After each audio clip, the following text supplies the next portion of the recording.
Welcome to That's the Word, wholesome tales for the whole family. I'm Father James Yamauchi. Today's story, Battle Plans from a Guidebook. One benefit of military service is the opportunity to travel to strange and exotic lands. This particular brigade experienced the pain and sufferings of a war, but at least they got to march through historic lands and ancient sites. The brigade purchased guidebooks and distributed them to the soldiers, who devoured the stories of centuries gone by. Rank and file enlisted men could be found discussing the places they visited. That night, the brigade encamped before a high rocky hill. On top of the hill sat a small village held by the enemy. The valley around the hill appeared like a natural moat. Anyone who wished to get to the village would have to descend into the valley, completely exposed to the enemy forces above. The general decided that the brigade would take the village with a frontal assault. At dawn, artillery would rain down on the hill, while the infantry would descend into the valley and attack the hill. The troops were instructed to rest, so they would be ready for the battle. When the village was mentioned, a major thought its name sounded familiar. Before retiring for the evening, he took his guidebook and looked up the place. The book did indeed include a brief mention of that village. Many years ago, another army had encamped near that village on the high hill.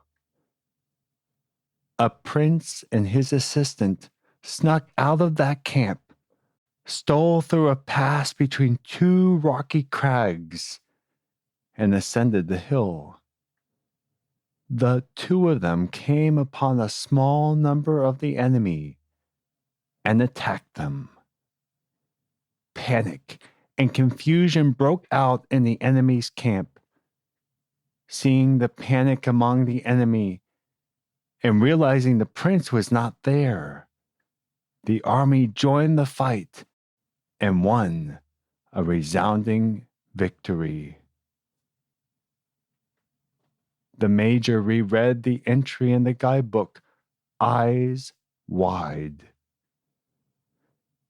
Quickly he ran out of his bivouac and woke the general.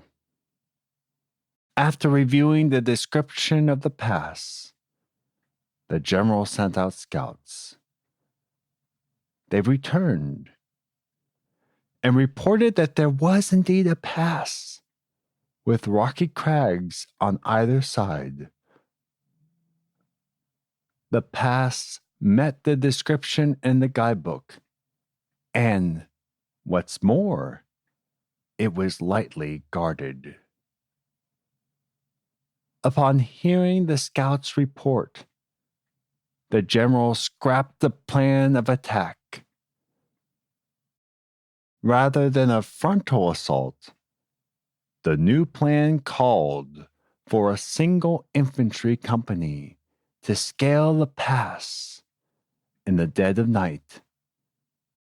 This company would attack the enemy while they slept. According to plan, that night the company ascended the pass. The guards were dispatched and the soldiers reached a flat landing by dawn. The enemy awoke to find themselves under attack, and, thinking they were surrounded, they panicked. The brigade decisively won a resounding victory and took control of the village. History repeated itself when the British 180th London Brigade captured the small village of Mi'kmash during the First World War. The original plan of attack was changed when the brigade major found the description of the terrain in a guidebook. This guidebook proved invaluable to the brigade in educating them on the history of the land and providing surprisingly accurate geographic details. In particular, they handily defeated the Turkish forces at Mi'kmash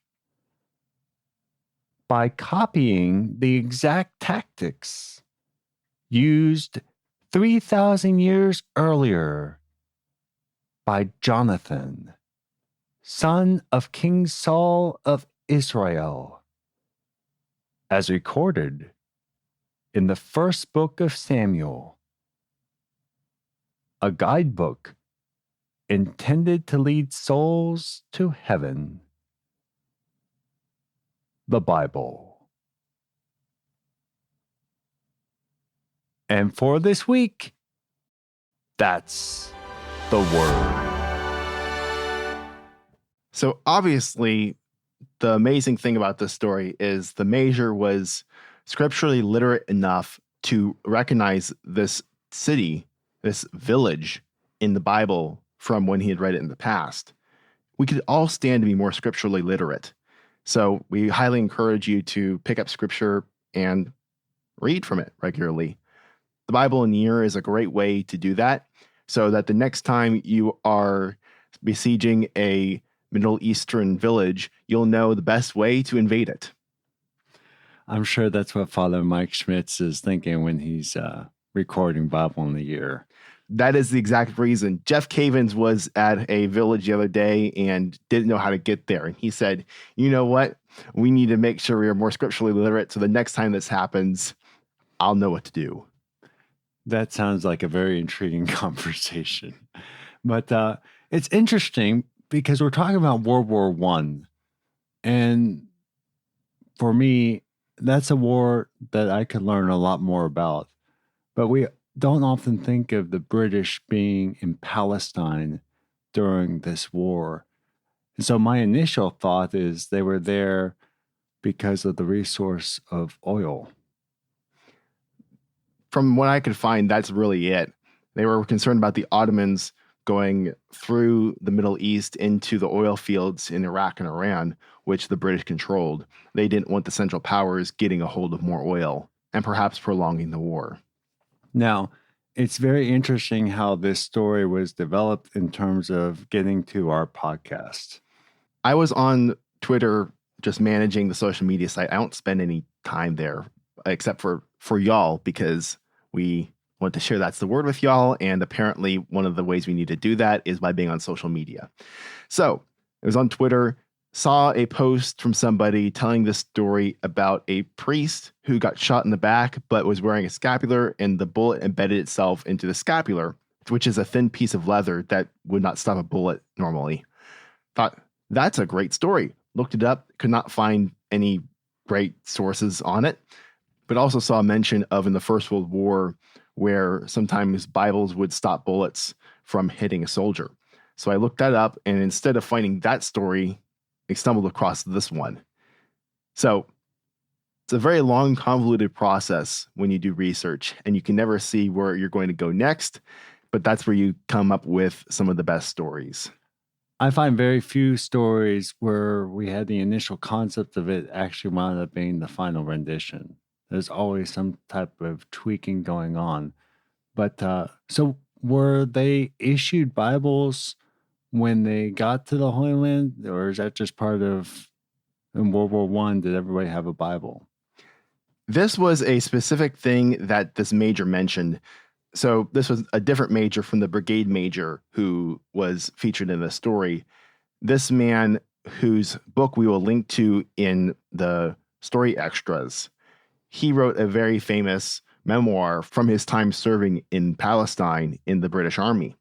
It's called The Romance of the Last Crusade, and he tries to tie this in as a crusade that the British are waging in the Holy Land. So when they finally took Jerusalem, he mentions very specifically that the brigade bought all the men Bibles and matches. The matches were very important because the British government had sent them cigarettes as Christmas presents, but they forgot to send matches. Sounds like something the government would do. Last story's trivia question was, what city did Sam Houston want to be the capital of Texas? The answer is Houston, Texas. From what I understand, it's not because it was named after him. I'm sure that wasn't a negligible part of why Houston favored Houston, but it's also just a much better place city. This story's trivia question is, what was Saul's reaction to Jonathan's victory? That question again. What was Saul's reaction to Jonathan's victory? If you think you know the answer, email us or contact us on social media and let us know. We always enjoy receiving your answers. If you enjoy That's the Word, please share the word. You can see the story extras for this story, Battle Plans from a Guidebook, at thunderrock.org, where you can read from 1 Samuel the details of Jonathan's exploits. Thunderrock.org is also where you can sign up for our weekly newsletter and where you can find our social links and our email if you have any feedback or story ideas. Thanks for listening, and join us next Wednesday for another wholesome tale for the whole family.